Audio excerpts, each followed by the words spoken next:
It says. Yeah. We're Good. Good evening, everyone. I'm going to call this meeting to order. The time is 6 p.m. First things first is the approval of the agenda. The motion is that the agenda for the council meeting of July 14th, 2025 be approved as presented. Moved by Councillor McConnell, seconded by Councillor Young. All in favor? Carried. Thank you. Is there any declarations of interest tonight? Deputy Mayor Campbell? So I, Mary Campbell, declare direct pecuniary interest on council for report item number 12.1, which is the 2025 community grants intake number 2, because I am a member of the Prescott Curling Club. Thank you. And anyone else? All right, we note that. Thank you. We don't have any presentations or delegations. So next thing up is council minutes. And the motion is that the council minutes dated June 16th, 2025 be accepted as presented. Can I have a mover and seconder? Councillor Kirkby, Deputy Mayor Campbell. Any questions, concerns? I think they were fixed up. You point something out? Anything on there on the minutes? Great. All in favor? Carried. Thank you. No communications or petitions. Consent report, the council information package. The motion is that all items listed under the consent report section of the agenda be accepted as presented. Is there anything that anyone wanted to see coming out of the information package? Councillor Kirkby? If I may just highlight a couple things. Sure. So I just wanted to highlight that Brandy Donovan, or everybody knows her as Chef Donovan from South Grenville District High School, was awarded the King Charles III Coronation Award, and so was it's not in there, but just to make note, so was Bonnie Kugler from the South Grenville Food Bank. So I just wanted to make note of that. And then in there also was the awards for Every Kid in Our Community Coalition Awards up at the Brockville YMCA, where Jacob Froggatt was awarded that, who's part of the Prescott Skate Night. He's one of the main leaders there.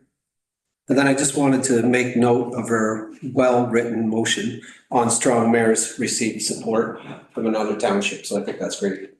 Yeah, thank you for pointing that out. I've been here 6-7 years, and I think that's the first time I've seen that, but we usually support other motions. So it's nice to see that we're getting support for our motion. So thank you for bringing that up. So anyone else? I have a mover and seconder, so I'll call the question. All in favor? Did I? We don't. I didn't have these two? You can. Yes. I thought I had Kirkby and Campbell. I had them for the last one, but you can. Okay. All right. Thank you. Yeah. Now we have them, so now I'll call all in favor. Carried, thank you. No committee reports. Mayor's report. Been a busy month since we were here last, so I'm going to go chronologically, I think. So Councillor Kirkby and I went to the Mayfield for senior awards. There were 3 seniors there that received awards. Steve Clark was there, so it was very well done. Excellent. Every resident there loves it there. They talked very highly about the food. I noticed the staff was very caring and come over and talk to everybody. So that was a highlight of the last month. There was a chamber event at Arbrew. Councillor Campbell and I went to the Iroquois Coast Guard Auxiliary, had a new boat, the John Ross. That's right. And that was a hot day, and poor guys wearing their suits and everything. But it was really nice. They showed a water rescue, and they've been busy. I think they've had a couple of rescues since then. Sunday Night Concert Series started 3 weeks ago. We've had 3 of them, and they've been very well attended. South Grenville High School grad ceremony. We were there, and so when I was there, I walk in, and there's Councillor Kirkby sitting in the front row, pretty much by himself. I'm like, what's he doing? I'm trying to get his eye to come sit over here, come sit over here. And then I sit down and open up the program, and there's his face. So congratulations to Councillor Kirkby, who was named a Hall of Famer there. I know he probably wouldn't have brought that up, but we're proud of him. So good job. Nancy Castleman hosted a Shakespeare Meet the Actors night. And then she had a garden party. I'll let you talk on that. A whole bunch of us were at the dive bench. That was a good day, and that whole area has come around so much in the last couple of years. And I know that the divers were very excited about all the changes that have occurred down there. We had Beer Fest. That was a decent success. They had 471 paid attendants. So they were able to give a check back to the food bank for about $2,400, and also Milano's had a check for them because they were selling pizza. So I think it was overall, very positive, great for the food bank to have them there. And, from all reports, it was well attended. So that's good. We also had the Lockett Place groundbreaking from Habitat for Humanity that weekend. And then last week we had the Fire Service Awards that I'll let Deputy Mayor Campbell talk about, and Joint Services. Whew, that was it. And I probably missed a few things, but I'll start on this side. Councillor McConnell. Thank you, Mayor Shankar. It was very nice weather to get out and about to all these things. And I know we bump into each other here and there, good weather and bad. So I won't belabor the points where we were at the same time. I did attend at the Shakespeare Garden Party last Saturday afternoon, on probably a perfect day for it because it was stinking hot the next day, and it was just a beautiful day, nice breeze, sunny, and the gardens were in excellent shape. And I'll let Leanne detail more about that, but it was a very nice afternoon. And of course, I stopped by the beer garden for a change later in the afternoon, and that was quite nice as well. You could kill somebody with one of those beer glasses. So I've never seen a beer glass I have in my life. At the cemetery, I'm on the cemetery board, as you well know. We've had a couple of interments that I attended, and a little unusual with one, but it wound up okay in the end. And I think other than that, I'll just say enough. Thank you, Councillor McConnell. Before I get to Councillor Young, I want to mention that Ray Young sends his regrets tonight. I forgot to mention that in the beginning, but he's fine and he'll be back at next meeting. Councillor Young? Mayor Shankar. I attended the garden party fundraiser too at Nancy Castleman's. It was so well done. And it was just such a community event with the fashion show. It was really well done. Anyway, Canada Day. I loved Canada Day. It was just so well done from beginning to end. I took my granddaughters. They loved everything. The rec lending library at the pool is spot on, really great. So really enjoyed that whole day. There's a BIA working group tomorrow. So we're planning for the King Street Promenade. That's going to be on August the 2nd. So it was really successful last year. So we're going to amp it up again this year. The Prescott pop-up started their summer sessions with live music down at the water. It was Friday night, and they're going to have more of that to come.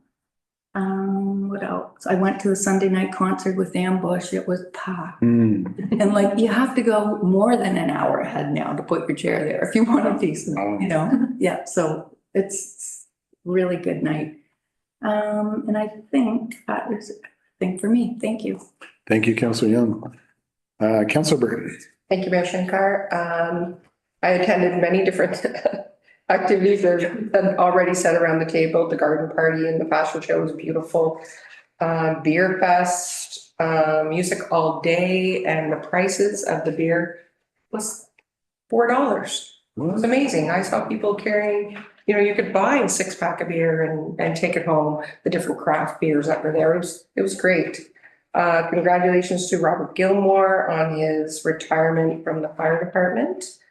and his dedication to the community. Ken was on the fire department when Robert was there, so I thought I'd mention that. The rec library at Centennial Park, the lending library, there's so many different activities at our Centennial Park going on this summer. Beach activities too, if you want to go in and do mini sticks or play a game or color and do crafts. It's all sorts of great things going on. Shakespeare opening night is this Friday night. It's pay what you can. And it's much ado about nothing. Sherlock Holmes is July 22nd at 7. That's opening night is for that. And then Play On doesn't start until August 12th. And that is it for me. And I was also there for Habitat for Humanity in name of Ruth Lockett, and it was lovely. It was a really good crowd, and the family was there, and that was good for the heart. Thank you. Deputy Mayor Campbell. As you mentioned, I did attend the July 8th Fire Services Awards, which was put on with such professionalism and class. The room is great here, holds a ton of people, so I was very impressed with that. Organization, you guys, thank you. So we awarded Robert Gilmore for his 40 years service. He is retiring, spend more time with his grandkids, and he was quite emotional because you put a lot of your life, 40 years, as a volunteer firefighter, so it's amazing. We also recognized John Houston for 30 years and Chief Rennie Rayner for 35 years.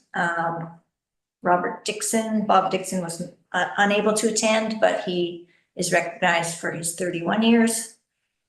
And this wouldn't have been part of it, but Ed Bainham is in for 1 year, so. Yeah, Michael Barrett came, Steve Clark came. What was the name of the woman from? Shannon. Armitage. Oh, Natasha. Shannon Armitage. Oh. Yes, yeah, so everyone spoke very eloquently, and I just thought it was a class act, so that was really well done. I did, as you said, attend the christening of the emergency services boat in Iroquois. And you're right, those color guard guys, I saw them just wilting suns, but they stood out there, did their job. And there was this whole appeasing Poseidon poem and everything. You had to, I didn't know that about boats, but a friend of mine who has a boat says if you change the name of the boat, you gotta do this. So it was. And didn't they like put the name and then they dropped it in the water too? Yeah, they scrunched it up and put a rock on it and dropped it in the water. Yeah. So the original name from the Coast Guard was Spare One. And now it holds the name of John Ross, which of course is the big man in Iroquois. So it was well done as well. Thank you. Councillor Kirkby. Thank you. Through you, Mayor Shankar. I attended a lot of the same events. Canada Day was one of my favorites. The dedication of Lockett Place and stuff like that. So I won't rehash all that, but I just wanted to talk about some operation updates. Obviously, if you've driven downtown or any of the side streets and noticed the new line painting, it looks good. A significant amount of brush and limbs have been removed down along the waterfront, the water trail there. And you can see a lot that you couldn't see before, and I've had some compliments on the town walking down there. So great to see that done. Looks fantastic. And then the pool change rooms had some non-slip flooring added to the floors in there. So just to, improve on safety and stuff, which looks great. And then I did a walkthrough with Matt Locke to see more recreational fields there, and it looks great. Things seem to be on track, so it's nice to see that. And I would say the guys doing the work are just as excited about doing the work and finishing it and seeing it. You know what I mean? Sometimes you go to sites and you kind of get a ho hum from the people that are working. It's just another day, but these guys seem pretty excited about it all. So that was really good to see. And then the last one I wanted to just point out is the new paint activities. So they're down at Centennial Park and then down at the waterfront trail there. And if anybody hasn't seen them, it's something that when I was young in Prescott down by the pool, they would have it painted, whether it would be hopscotch or whatever, but they have a bunch of different paintings. And I think it's just great. I actually seen a senior couple pick up a rock down at the waterfront, and I haven't spent that long. I wasn't really sure how hopscotch worked until the individual threw the rock and got the rock and hopped back on one foot. So, yeah. So, it's neat, and it adds something to our waterfront trail. So great job by the rec staff on that. Good. Thank you. All right, so we've got a few staff reports. The first one is staff report 48-2025. Have a new. Thank you. So the motion is, well, we're going to separate them out. That's why. There are two motions. We'll do the first one first. The council approves the 2025 community grant allocation recommendations for intake number 2, totaling $2,000 in financial support. And the in-kind request is outlined in staff report 48-2025 for Prescott Skate Night and South Grenville District High School. Can I get a mover and seconder? Councillor Kirkby, Councillor Burton. All right, Matthew? You got that? Thank you very much. So this obviously is community grant intake number 2. Just to give you an idea of where we were after intake number 1, we allocated $40,000. You'll also remember as part of the 2025 budget that we increased the total funding pot to be 1% of prior year's property taxes. So that leaves us with $24,680. There was 3 applications that were received. We're only going to talk about the skate night and South Grenville District High School first in this particular motion. So skate night, we were able to meet with them. We encouraged them to submit an application. Really, they're looking for in-kind hours for the rest of the year for the rental of the Leo Boylan Community Center. They have been doing so since January and paying as they went, but they would certainly support or be appreciative of waiving that fee. So they've asked for 69 hours of in-kind rental waiver, as well as the insurance fee, as well as they find that it's quite time-consuming and laborious to move their ramps in and out of the Leo Boylan. So we were thinking that they can provide us with the design. Our staff can build the ramps out of wood, and then we would just leave them at the Leo Boylan Community Center so that they would be there for use. So that's really the 2 portions of that particular ask. Then South Grenville District High School, as in previous years, have requested funding to help support the annual trip to Niagara Falls for the Ontario Student Leadership Conference. And that's for individuals at the high school that have identified and wanted to pursue leadership. And this is a great opportunity for them to meet other student leaders that hopefully support them going into that kind of thing in the future. So the total of this particular one would be $2,000, which would then bring our total pot down to $22,680, as well as the intended cost for the in-kind support for Prescott Skate Night is approximately $3,576. So the working group did meet last week, and that's how the recommendations were developed. And maybe they would like to speak to any of those as well. Just for the people at home, who's on the working group? I believe that was Councillor Kirkby, Councillor Campbell, and Councillor Rainey. Okay. Do either of you want to speak on this? No? I'm sure. Go ahead. I mean, I think the 2 in front of us are really great candidates. I'll talk on Prescott Skate Night first. This group originally was set up at the ACC last summer, kind of just setting it up and inviting everybody, like any kids that wanted to come skate. I stopped in the one night. They had a little barbecue, giving out free hot dogs and drinks. The thing that got me is that they had signs up, everybody was welcome. They had signs up about what not to do, so not to grind along the front entrance of the ACC. They were really trying to be respectful, and the group really grew to the point where they were asked about renting the Leo, and, the town had to do their due diligence. It's turned out to be a great event, and I think,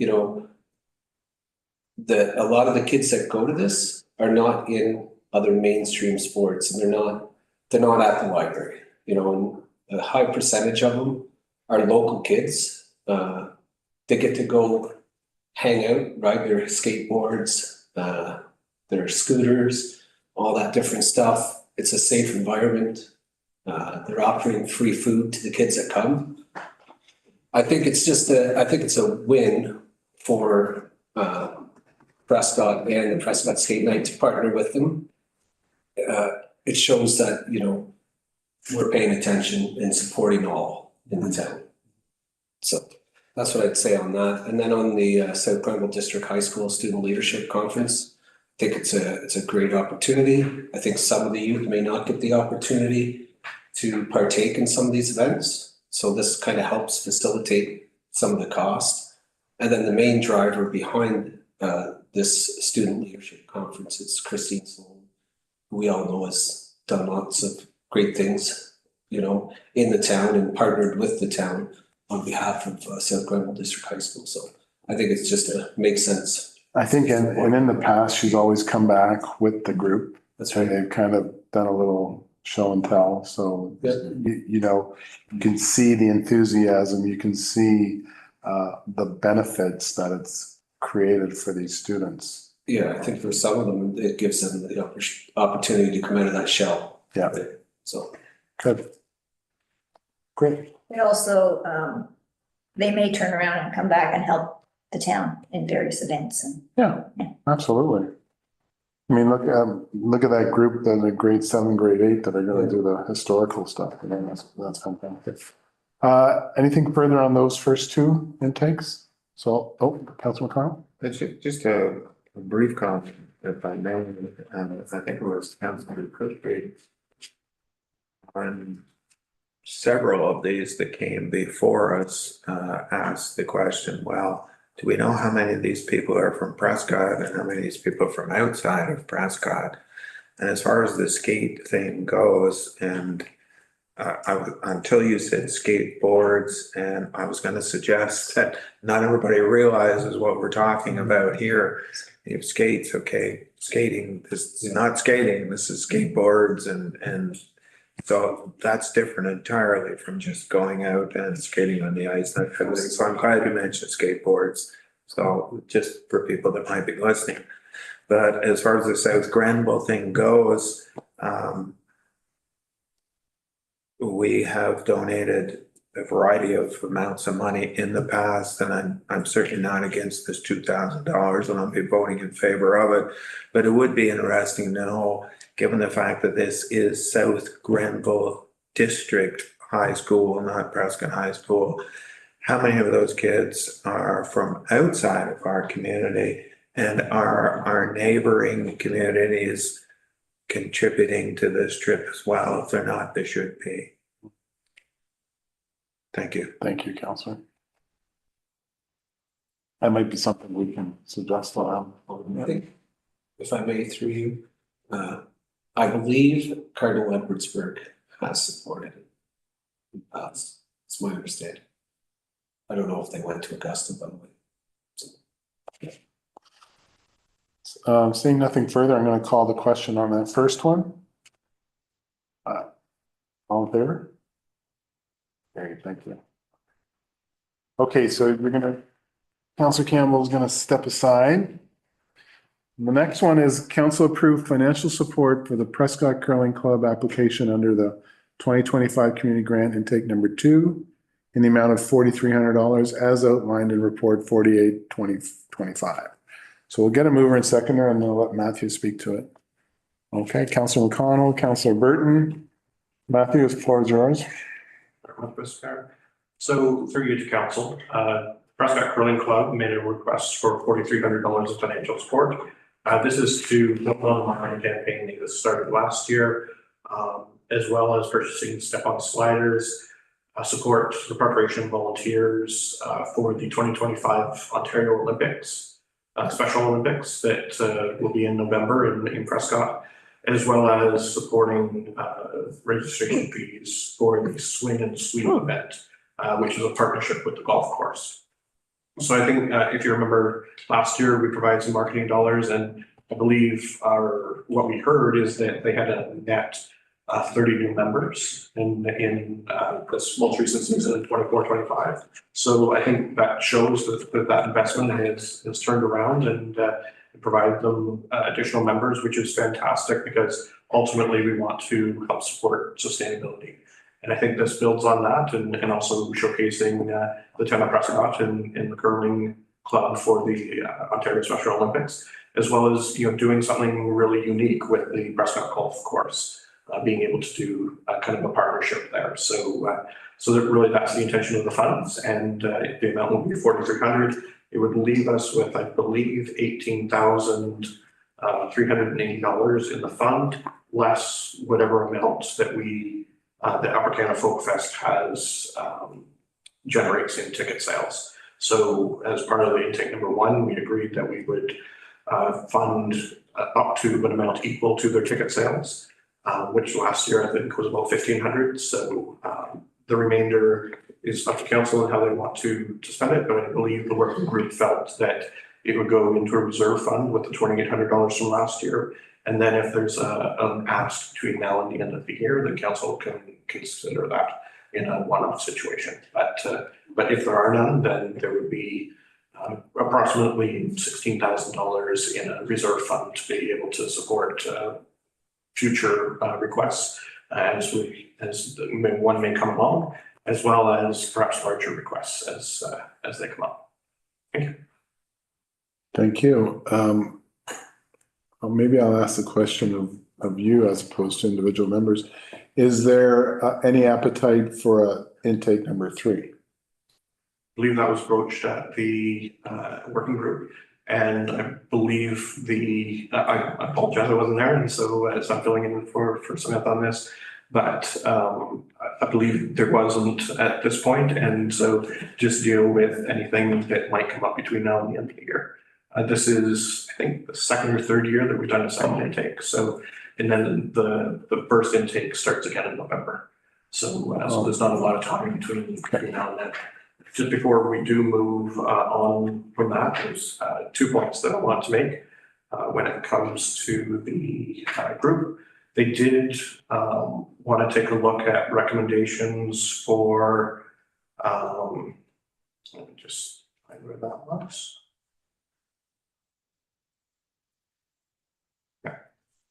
So for 2026, you can consider perhaps any changes that might want to be to the program, but there's a couple that have come up so far.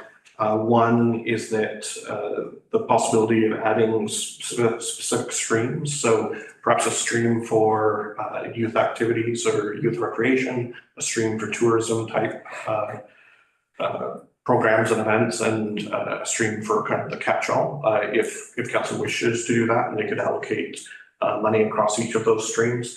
And then I believe there's also one other concept I'm just looking to see.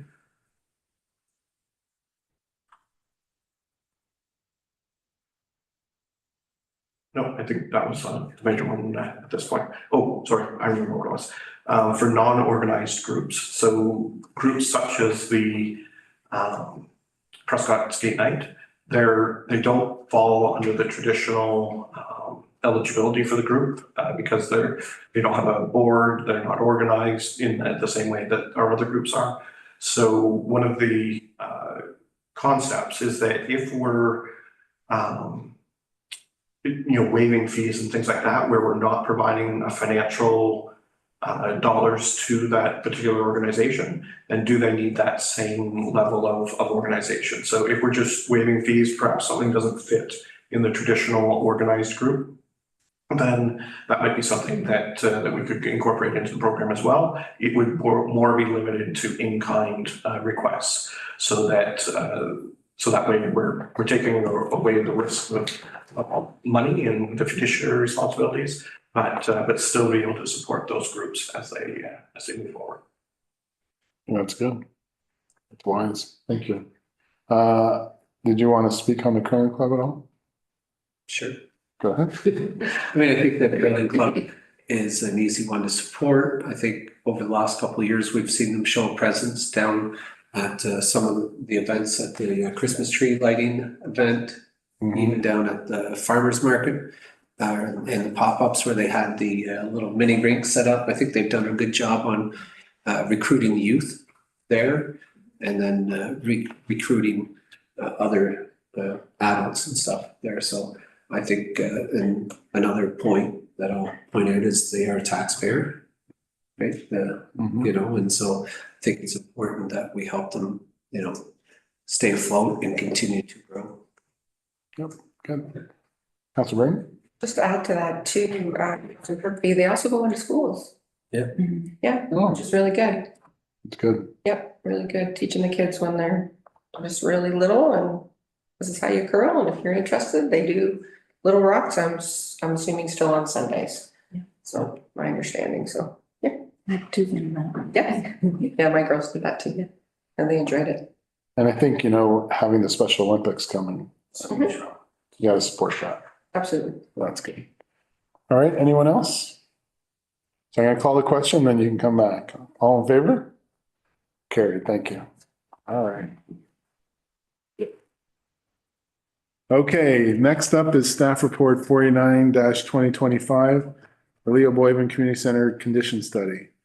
The motion is that council receive the building condition assessment report for the Leo Boyven Community Center as prepared by EVB Engineering and Architecture 49 for information. Okay, so I'll get a mover and seconder. Yep, thank you. Councilor Burton, Councilor Kirkby, and Matt Locke, the floor is yours. Thank you. So just quick background information on the Leo Boyven Community Center. It was constructed in 1966. We stopped using it as a hockey rink in 2018 due to issues with the ice building, the ammonia system. So since then, it's really become a multi-use community center supporting a wide variety of functions. It's used as a sports and recreation facility, a rental hall, a concert venue, a site office for local construction projects. And it's become important in supporting town-run activities, but also community groups. So we have pickleball, basketball, skateboarding, lacrosse, after-school programs. But then we also have some periodic and seasonal functions that operate out of that facility, including the Spirit of Giving campaign, concert bookings, corporate events, job fairs, and trade shows. So due to building condition and building age, the town has gone out and hired EVB Engineering and A49 to do some building condition assessment work. So they've looked at electrical, architectural, mechanical, a whole bunch of different building component items. And so the big takeaway that I want to focus on is that we are aware of some known deficiencies and code compliance issues across a variety of different priority levels that exist within that building. And so the big conclusion is without addressing the high priority deficiencies, the expected lifespan of the facility is 5 to 10 years. If the high priority items are eliminated, the estimated service life remaining is 15 to 25 years. So the intention of the report is for council to receive this information and to receive the building condition assessment for information. But also to discuss the intentions for addressing some of these building deficiencies. So staff can begin development of multi-year plans for building maintenance and return with this information in late 2025. Staff could propose maintenance projects for the Leo Boyven each year, beginning with the 2026 budget year to address these concerns. And then just a few things to highlight. We do recommend that the northwest storage area, this is the original Zamboni room, and the mezzanine area upstairs, that we cease using these spaces because we do know that there are known high priority deficiencies that are cost pervasive and would not provide a return on investment. The challenge with ceasing use of these facilities is that the Spirit of Giving campaign currently uses that northwest storage room as part of their operation. So I have met with the campaign to discuss accommodation, and we're confident that there's an adjacent below stand storage area. So under the old spectator benches on the north side, there are storage rooms underneath. And so Spirit of Giving has discussed taking the racks out of the northwest storage room and taking over that space instead in support of their campaign. And then also currently the Shakespeare Festival is using part of the mezzanine, basically directly above the inside stairs for storage, largely for costumes and electronics. So I also met with festival staff. So additionally, Shakespeare Festival has storage areas at the museum and also at the tennis club facility. And so in meeting with their staff, we talked about a variety of different options. In evaluating the different options, they're confident and we're confident that we can ensure that all costumes and electronics are accommodated, whether that's within our existing spaces or partially at the Leo or partially at some of the other storage spaces that are non-town facilities that they use in Prescott. So further, the recommendation from staff when we start to look at these deficiencies and how to address them long-term is that we look at eliminating specific building uses if the cost of repair exceeds the value of that component of the building. One example would be the kitchen. There is a commercial kitchen in the building with fryers and fire separated curtains and grease interceptors and all that type of stuff. It's really not used in that capacity anymore and hasn't been in a long time. It's largely the pickleball group uses it to make sure everybody has paid their attendance as they come in. I know the skate night uses it to serve like a light canteen out of. So we can continue uses in those capacities, but our feeling is that we really don't need to maintain an actual commercial kitchen. We can remove equipment as needed. And so certainly staff will look at those types of implementations moving forward so that we're saving money where we can by eliminating uses where we really don't see value. So the attached reporting photos provide a breakdown of all noted deficiencies. They sort them into various categories and provide a priority level. This information will be used for developing a multi-year plan for the facility if that is the direction given by council. So I'm happy to speak to the report or the facility condition at this time. Thank you, Mr. Locke. Any questions for Mr. Locke? Councilor McConnell? Not really a question, Mayor Shankar, but just maybe more in the way of a comment. This takes me back. I wish Ray was here, quite frankly, because I think he would agree with me. This takes me back 4 terms when we received almost the same report on the Leo when it was being used as our arena, and it had many deficiencies, and we decided what we were going to do with it. The question is, did we replace it? Did we spend the $1 million or $2 million or $3 million, whatever it's going to be, to keep it into service? How long and that was going to last? There's many things in here that are familiar, like the Zamboni room has been falling apart for years. It hasn't fallen apart yet. It's still being used. I'm not sure whether it was called a compressor room, but it was the room where all the equipment for the ice making was contained in the northwest corner of the building. It had some deficiencies.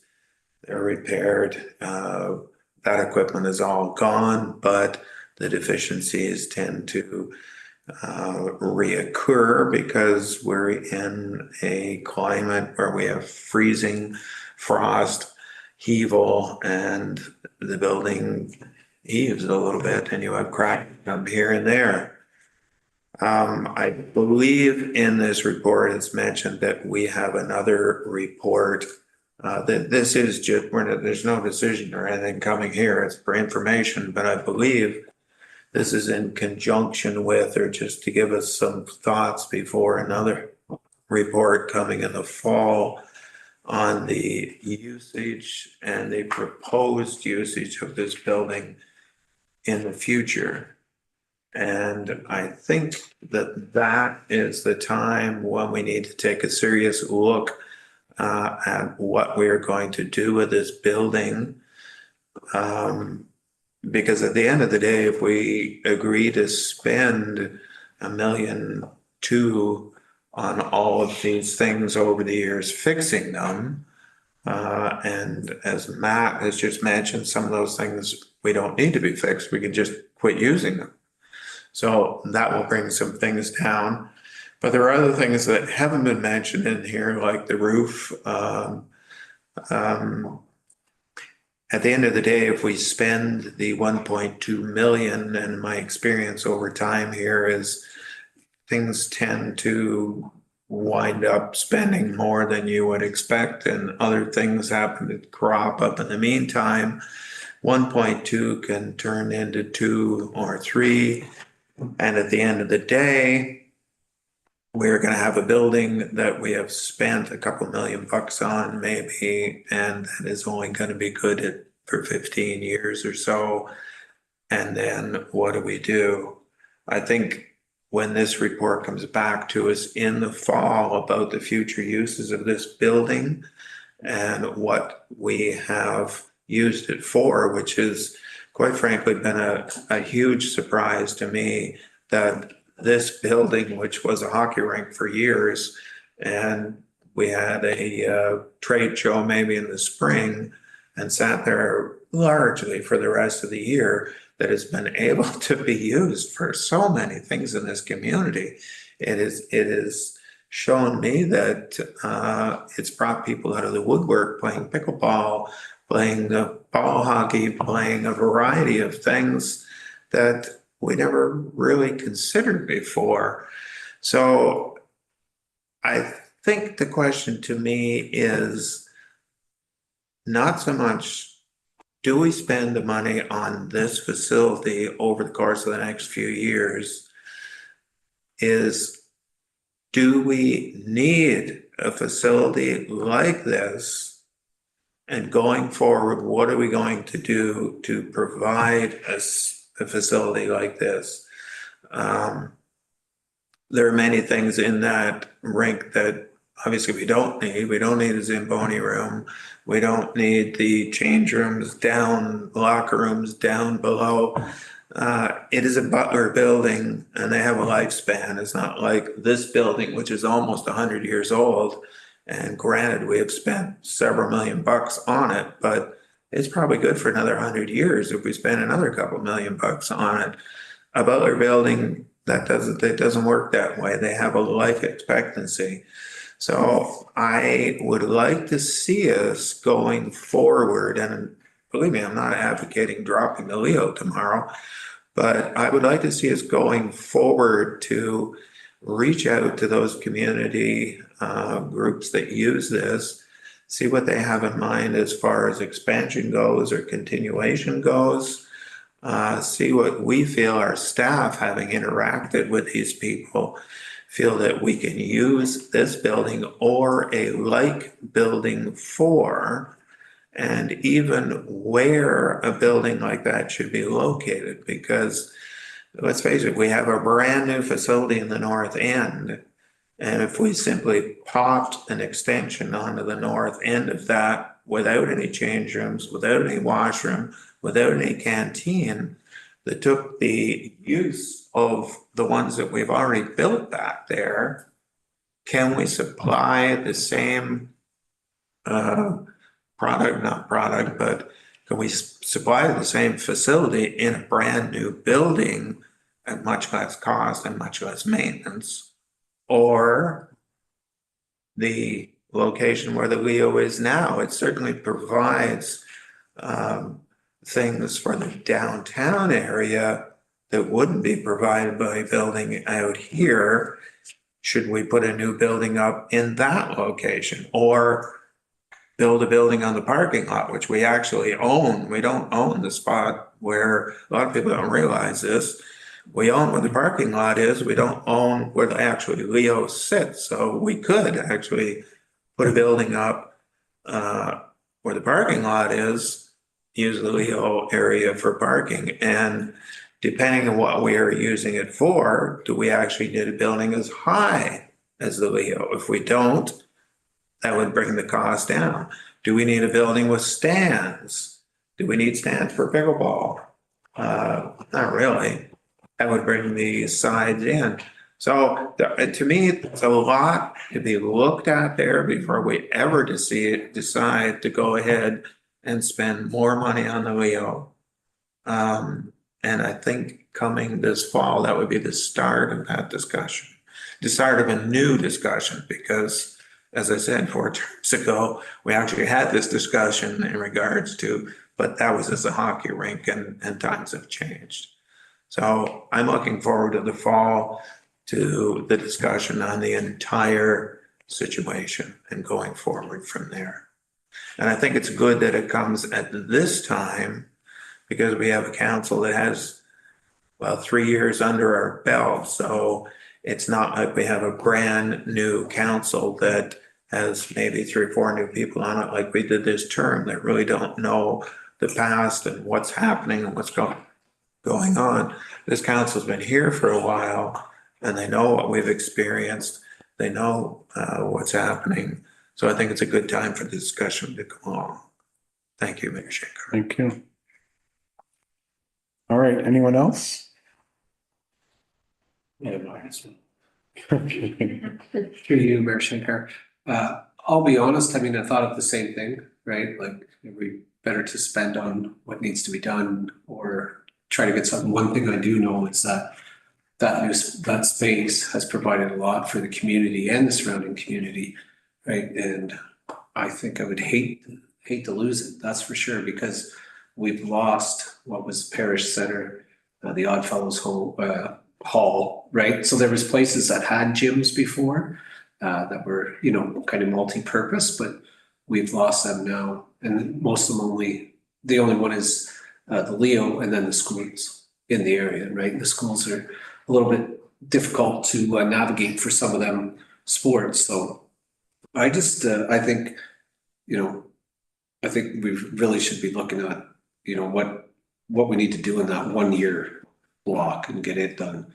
My opinion is when it comes to that time is we really need to focus on at least putting the building in a condition that we have a few years to make a decision. It's kind of where I think. Yeah, thank you. Thank you both. I know that I see where you're both going on that. I know the Leo's been a surprise to most of us. You know, we kind of like, let's see what happens. We knew we were building the new one, but it has been very active and it has been an integral part of the community.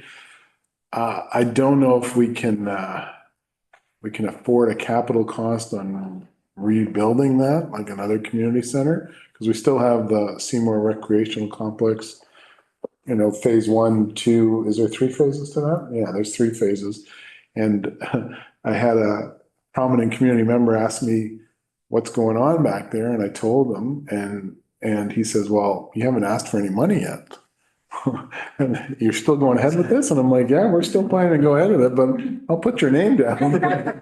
We'll be calling you soon, you know? So, but I mean, it gives Matt and Matthew time to look at the report and see what we can do and then come back to council and we can decide how we want to go forward. So, but this is good information for now. And it's quite a detailed report. So I appreciate that. Thank you. Anyone else? No? Actually, nothing else on that, but something that you just said. Somebody asked you haven't been raising any money. You're raising money for the recreational complex. Yeah, well, what I'm wondering is we didn't raise it, the committee raised a hell of a lot of money for the construction of that arena. And we have naming rights for the arena itself and rooms and this and that and the other thing. Do we have any naming rights that we can take or donations for tennis courts, pickleball courts, dog park? Now, some of those things, in all honesty, I would like to see named for people that came before, like, for example, the Kirkby Ballpark. I'd like to see that name continued and Tom Carr. Yeah. So, but there may very well be other somebody walkway like we have at the Custom. Centennial Park there. So there may be opportunities there that we never thought of, that I think we have. thanks to you, we now do. No, Matthew and I have discussed that and because I told him that right away and so we will be looking. There was a bunch of ideas we had for advertising and promotion for sure. All right, good. So we have a mover and a seconder. Can I call the question? All in favor? But this was for information purposes. Yeah, well, there was still a motion, right? To receive the report. To receive the report? Okay, so we're good. All right, next up is staff report. So I'll call the question. All in favor? I sensed that. I didn't do that right. Okay, thank you. I could hear the whispering on either side. Oh! All right, next up is staff report 50-2025, a projects update, just for information only. So Matthew, the floor is yours. Thank you very much. Mayor and through you to council. So just want to give a brief update on where we are at this point of the year with our projects for this year. If I ever get there on my agenda, that'd be better. It's architecture report was quite long. It was long. There we go. Obviously the big project that was approved in 2025 was the East Street reconstruction project. And we did decide to move forward from James to King Street. However, we did have the discussion of perhaps moving it over the 2 years. And I can confirm that in 2025, we'll be going from Dibble to King. And in 2026, we'll be going from James to Dibble. So just with the amount of rock that they're experiencing, that sort of thing, as well as making sure that we want it to be paved this current year, then it just makes sense to move it over 2 years. Dock replacement, the other one, we can say it's complete now. The electrical upgrades are complete, and by everything that we've heard is that people are enjoying them quite a bit.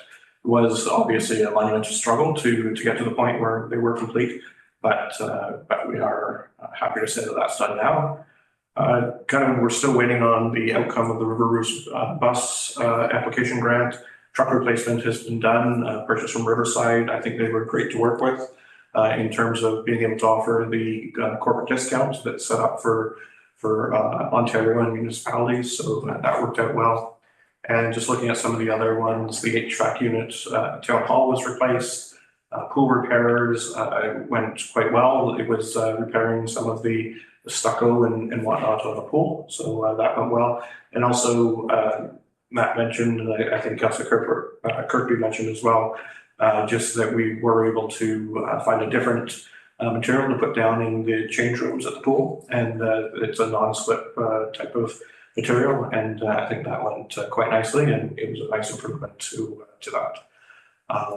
Prescott Family Health Team, that payment has been issued, and it should be it is in the mail, but later on. And so that has been signed, sealed, delivered, and we're moving forward with that. The physician recruitment from the United Counties, we're supposed to receive a status update in September, October, so we have to bring that back. And then just looking at some of the previously approved projects, obviously the water wastewater expansion, we're now in the design phase. That's been awarded to J.L. Richards, and we look forward to working with them.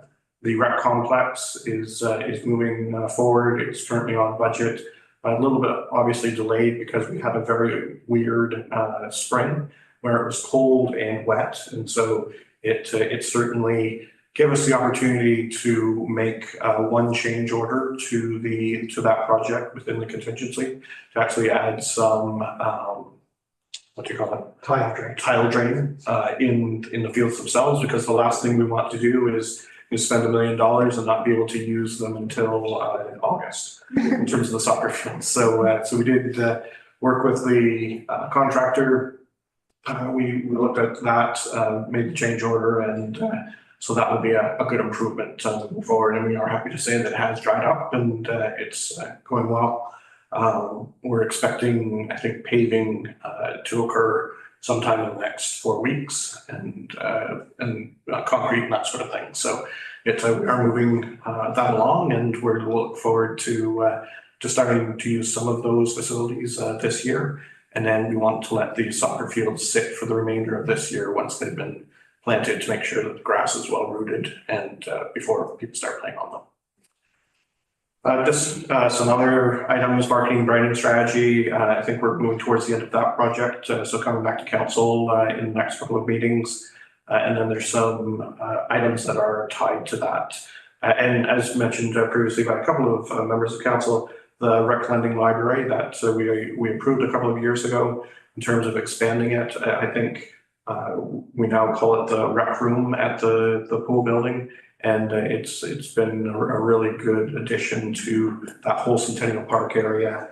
And then providing some staffing around being able to run some activities throughout the entire week. So, which also allowed us to start public hours for the tennis courts, which started today. And that the people at the rec room are actually helping us out, being able to open the tennis courts and lock them throughout the day. So that was a great, being able to coordinate those two. So. Also, just to mention, sorry to jump in, the rec room also has rackets available for rent for the use of the space. And so when you take a look at our $40 million worth of project budgets, it's obviously big, ambitious. A good portion of that, 32 million or 33 million, is the water wastewater plant. But you can see that across many different priorities, many different objectives, many different avenues and streams. Avenues might be a pun when it comes to East Street, but well, that was good. I think that was golden. So Yeah, there you go. I'm gonna give myself a star on that one. And what I normally get. So it's I think you can say that we are moving forward in a lot of different areas. And it's nice to see when these projects get finished, and then we see what the end result is. Thank you. Thank you, Mr. Armstrong. Any questions on the project update? Matthew, I know it's not on that list, but do you happen to know how the summer lunch program's going? That will be coming on our next meeting. Okay. Just a brief update. Last week was the first week for it. I think it went really, really well. A couple little learning avenues for it. But I think everything that we've had really pleasant response from sponsors to be wanting to sign up to the program and support it. I think the people that are participating in the program are really enjoying it. And so as we move forward, just streamlining the process and making it as simple and straightforward as possible, just from a process standpoint. So purchasing the food, making the meals, and we very much thank O'Reilly's for helping us with the produce and making sure that we have fresh produce, that sort of thing. So I think it's a really great collaborative effort, and it's filling a need where other organizations fill or address it throughout the school year, and we're stepping in when there's a void in those summer months. So, but we did want to try and get a few weeks under our belts, and then be able to come back to council and say this is how it's going so far, and then figure out kind of what the next step is as we move forward. That's great. Along that note that you picked up on, Councillor McConnell, a gentleman from a company just outside of town called me looking for how can we help support the town in future events. So, and I forward his contact on to Dana, but even Dana's like, well, do they want to sponsor like the lunch program, or do they want to sponsor a trolley, or do they want to sponsor something bigger? So it's kind of nice that people are coming to us. How can we help support you? So all our hard work is paying off. So I just wanted to let you guys know that that's happening as well. So good. Thank you, Mr. Armstrong. Any questions for him? No? All right. Thank you, sir. No resolutions tonight. There is a bylaw.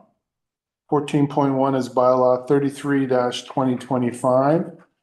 being a bylaw to appoint municipal bylaw enforcement officers for the corporation of the town of Prescott.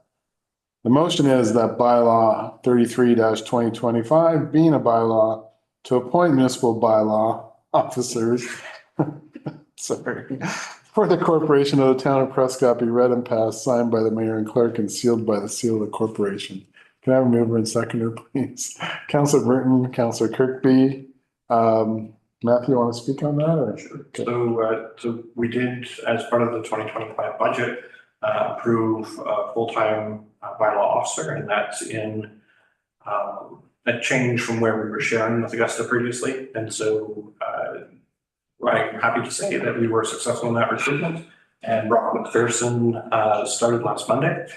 He came back this week, so that's always a good sign that we might be doing something right. And so we really look forward to working with him, not only from the bylaw perspective, but we really want to grow somebody into a building official, and this is one of the areas that we can do that.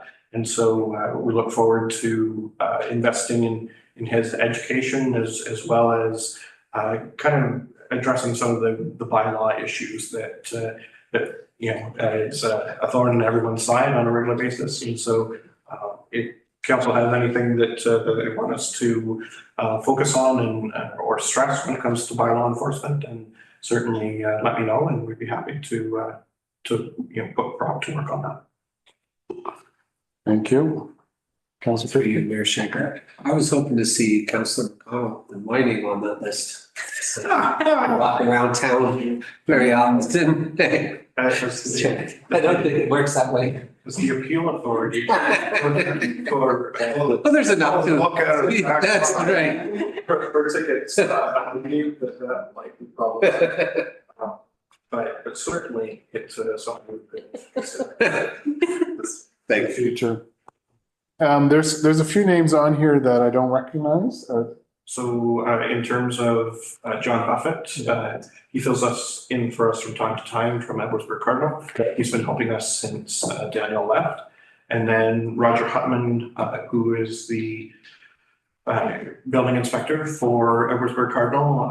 And then this is just being able to allow him, he works with us from time to time doing inspections. But if there's something related to a property standards that also might be related to a building issue, then he'd be able to issue those violations as well. So those are likely the names that you were. Great, thank you. Anyone else? All right. We'll call the question. All in favor? Carried, thank you.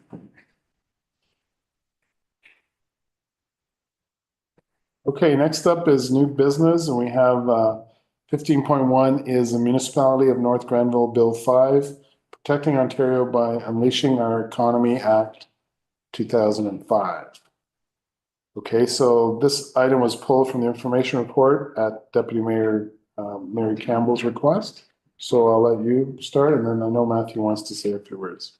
Okay, so having read the letter from North Grenville, I was quite impressed with what they're trying to say that would keep some powers in our terms of our planning processes, et cetera, within our authority rather than just allowing the province to dictate what can happen. Bill 5, I don't know if you're aware of it, but it proposes substantial changes to environmental planning policies, including replacing the Endangered Species Act with a new framework that reduces protections for at-risk species, and its creation of the special economic zones that may override local planning authority and environmental oversight. As well,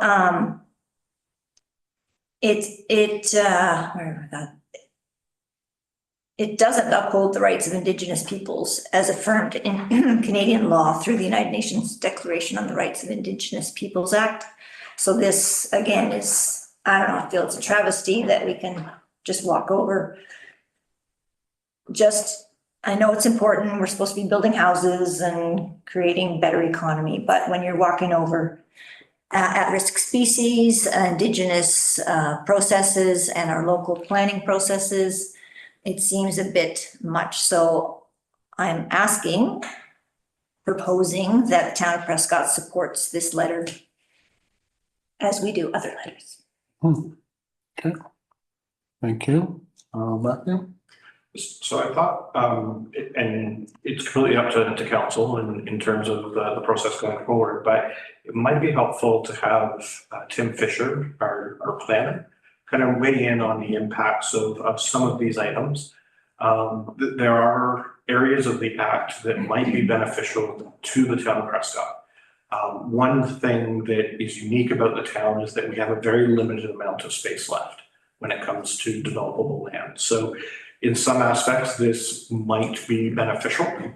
And really it's how we would roll out the economic zone. And my understanding is at the request of the municipality for the lieutenant governor to highlight where that special economic zone might be, as opposed to just a unilateral decision of this is going to be an economic development zone. So I was wondering if council wished to have a little bit further information from a planning perspective before making a decision to support or not support this particular resolution. I mean, the more information, the better, right? Sound good? Yeah. Like good with, you? Go ahead. Yeah, I think that's a good idea. I read through it and I started on Thursday. I've read it before because I knew that Councillor Campbell had pulled it out. There is a bunch of conditions in there that need to be met. And I didn't want to be seen as not supporting you, right? But I did read a ton through Bill 5, and there is a lot of appeals and steps. It's not just like they can just go out and designate an economic zone and stuff like that. But it's also, there's a lot of steps to do that. But when you read it, it's in the economic zones is to protect the economy of Ontario and to grow it and for national security, right? And so that's kind of, there's some rare minerals and other gases and stuff like that in the north where a lot of this stuff is coming from, right? A lot of this development is in northern Ontario, right? In that rural area up there. So anyways, I think it's good to come back with more information, but it is online and I would encourage everybody to read through it. Thank you. I just Yeah. retort to that. I just don't want it at the expense of at-risk species or Indigenous planning processes. That's my comment. All right. Okay. So do we need to, what do we need to do from here? There we are. We can, if council wishes, you can direct staff to bring back a report. I believe that based on the conversation that we anticipated happening this evening, staff have begun to work on that report in the interim of waiting for the results around the table, but we can take it as informal direction as well. So is council good with directing staff to go forward with the report? Yep. Do we need a motion on that? Nope. All right. So we're good. Okay, thank you. No notice of the motion tonight. No mayor's proclamation. Is there any media? No media. No closed. So next up is confirming bylaw 34-2025. Being a bylaw to confirm the proceedings of the council meeting held on July 14th, be read and passed, signed by the mayor and clerk, and sealed by the seal of corporation. Can I have a mover and seconder for that? Councillor Burton, Councillor McConnell, all in favor? Carried, thank you. Last is adjournment. The motion is a meeting be adjourned at 7:11. Councillor Kirkby and Deputy Mayor Campbell. All in favor? Carried, thank you, everyone. Honestly. Oh, next meeting is